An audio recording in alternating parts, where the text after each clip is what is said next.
My name is Thomas Jones. I live here in Holly Bluff, Mississippi, and we have a flood issue.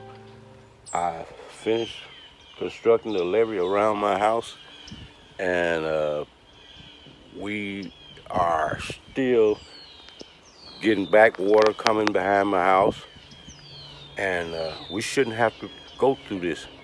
I can remember back talking to my father back in the 70s, after the 73 flood.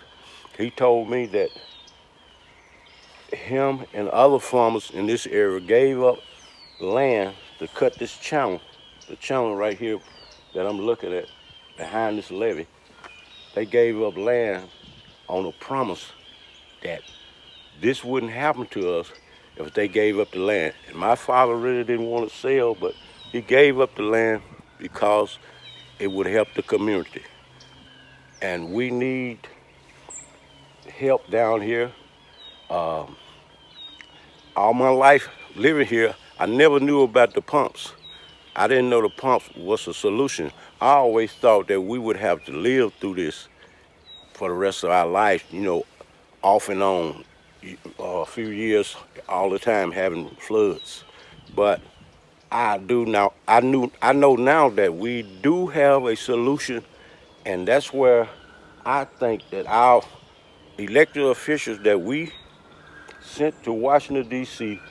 got to step up and get us the pumps. Because like I said, I didn't know nothing about the pumps, but now I know, and we need to get behind our officials to get us the pumps so we won't have to live through this every year or so. So the last thing I got to say is, I'm unemployed right now because of the water. The farmers can't plant. Deers and bears and all that's out of place, and we just upside down here. So hopefully our elected officials can get us the pumps.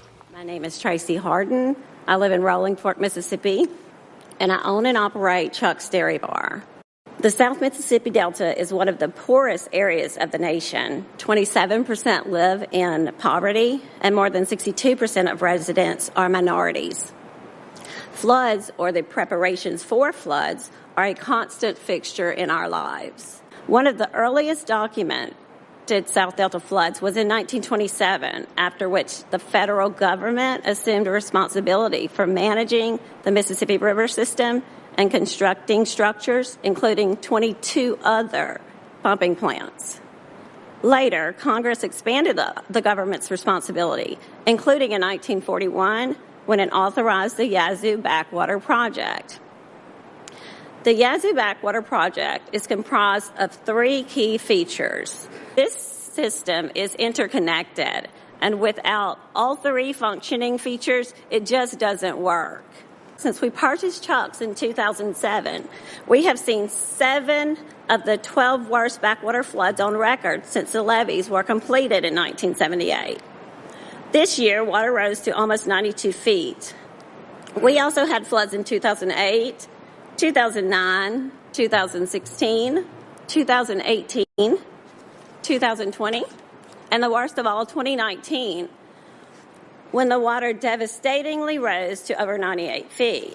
Annual flooding has an enormous lasting impact on our region, well beyond folks not being able to frequent my restaurant.